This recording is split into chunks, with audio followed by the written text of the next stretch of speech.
My name is Thea Calloway, and I'm 33 years old. The last thing I remember before the floor rushed up to meet me was the sound of the printer jamming for the third time that morning.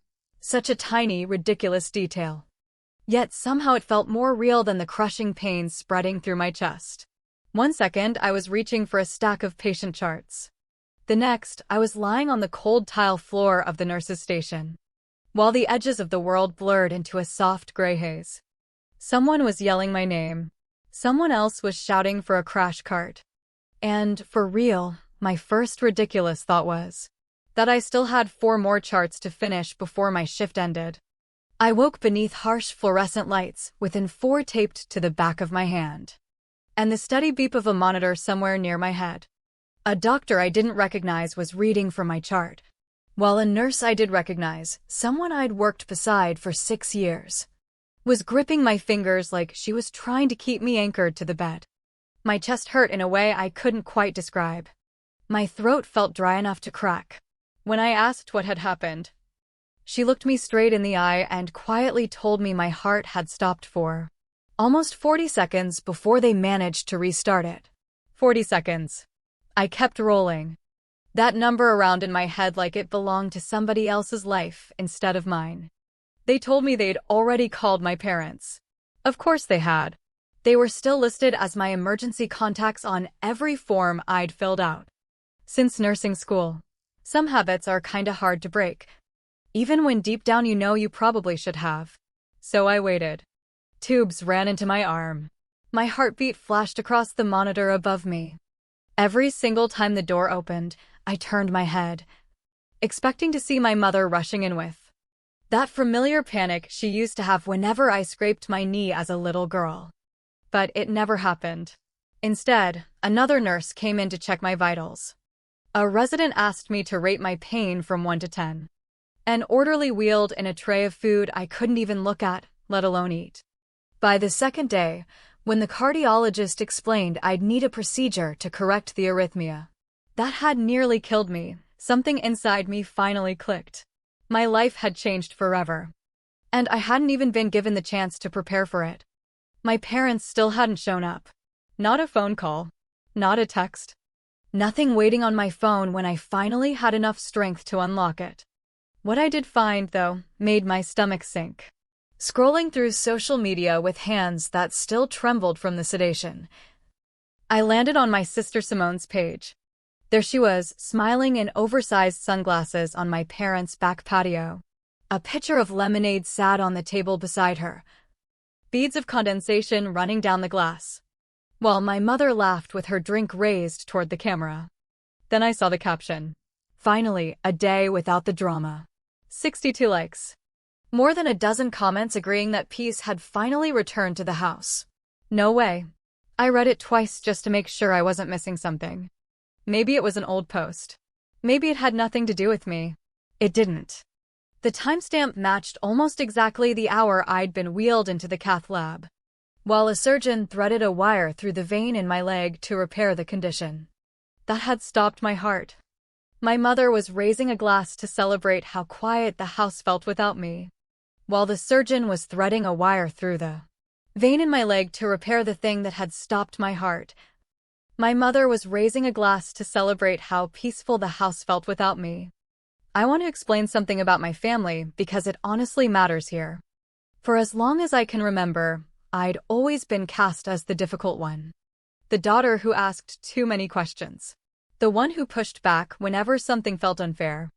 The one who wanted real answers instead of empty apologies that didn't mean a thing. Simone had always been the easy one.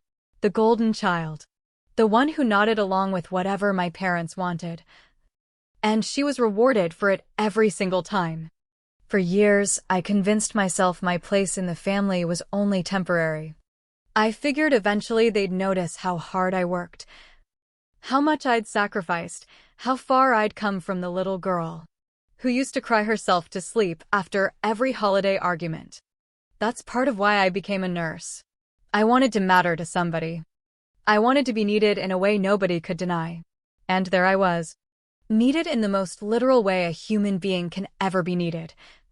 Yet the people who were supposed to show up had chosen a pitcher of lemonade instead. Funny how life works sometimes. I didn't cry when I saw that post. I want to be completely honest about that. Because people kinda expect tears during moments like this. But tears never came. What I felt was colder, sharper, more focused. Something inside me had been bending for 33 years. And instead of finally breaking apart, it hardened into something solid. Something impossible to ignore. I placed my phone face down on the hospital blanket and stared at the ceiling tiles for what felt like forever.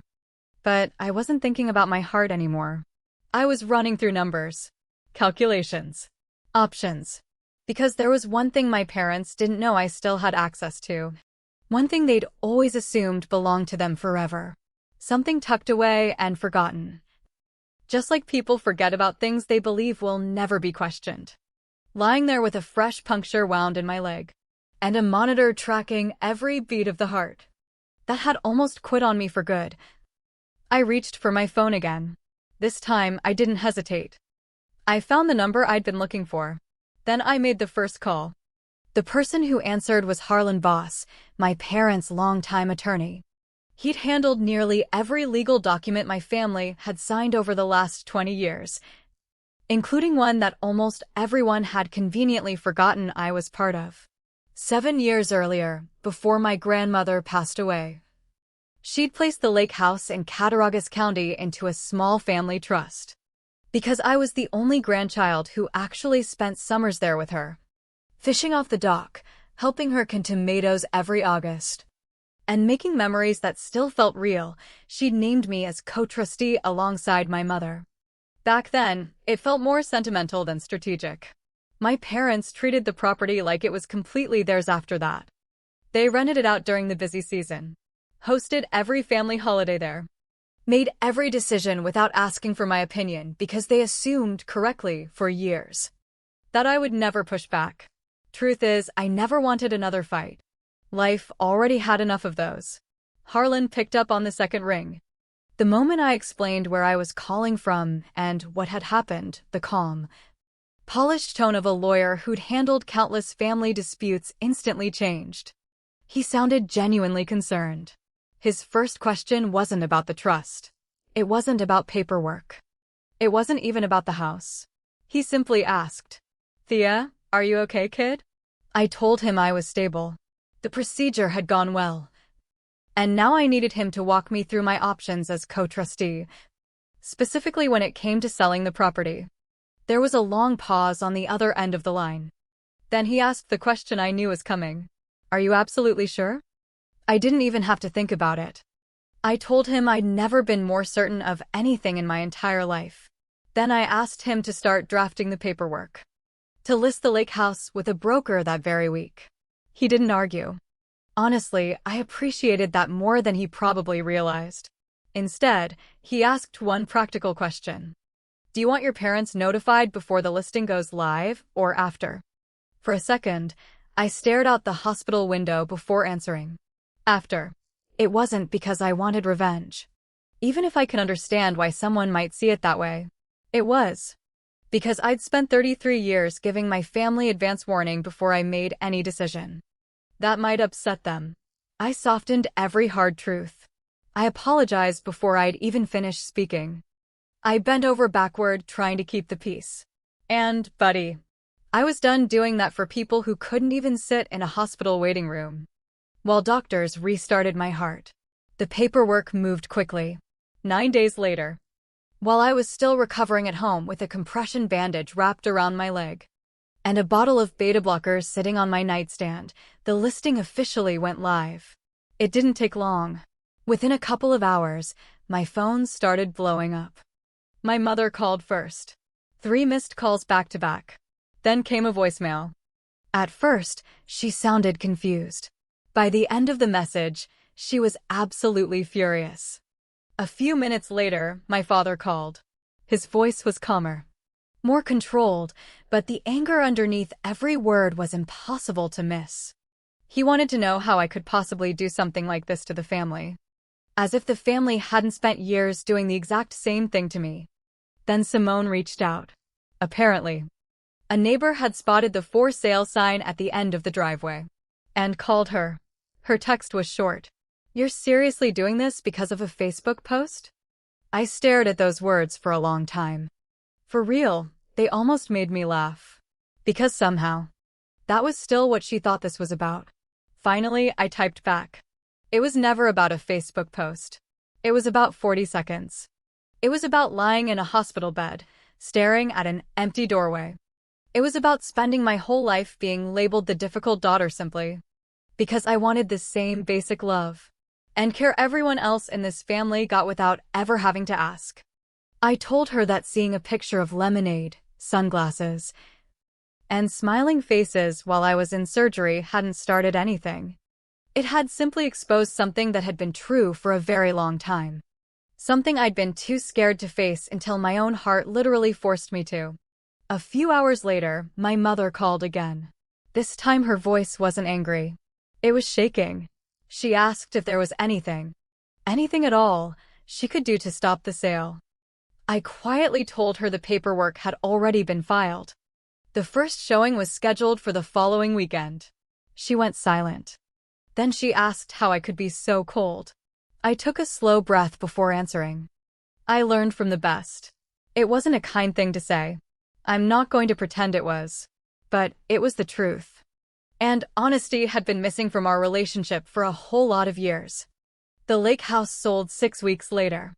The buyers were a young family from Buffalo who planned to restore the dock, repaint the shutters, and turn the place into a home filled with new memories. Honestly, I couldn't have asked for a better ending for that house. Harlan handled every part of the closing. My share of the proceeds went straight into an account I'd set aside for the cardiac follow-up treatments my insurance wouldn't completely cover.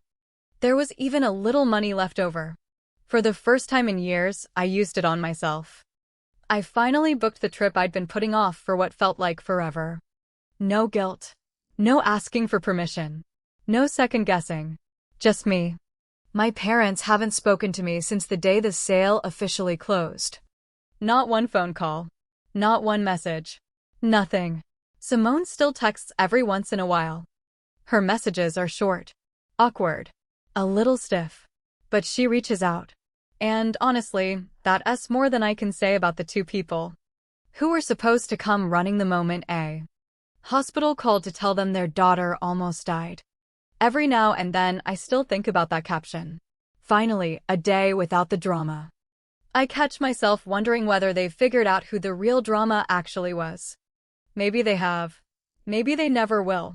But I've stopped waiting for that answer. Because nearly losing my heart taught me something I probably should have learned years ago. The people who truly love you don't need reminders. They don't need convincing. And they definitely don't need a crisis before they decide to show up. 40 seconds. That's all it took for my heart to stop. But those same 40 seconds also woke up something inside me that had been asleep for decades. A phone call that never came. A hospital doorway that stayed empty. A family home that once belonged to everyone. And now belongs to no one. Sold by the daughter they never imagined would finally stand up for herself. Turns out, the difficult daughter wasn't difficult at all. She was simply the only one brave enough to stop accepting less than she deserved. And if there's one thing I know now, it's this. Sometimes walking away isn't giving up. Sometimes it's the first real step towards saving yourself. So if my story hit home, if you've ever been the one who kept showing up for people who never showed up for you, go ahead and hit that subscribe button. Because, trust me, this isn't the last story I've got to tell. And it sure won't be the last time someone finally says, enough is enough.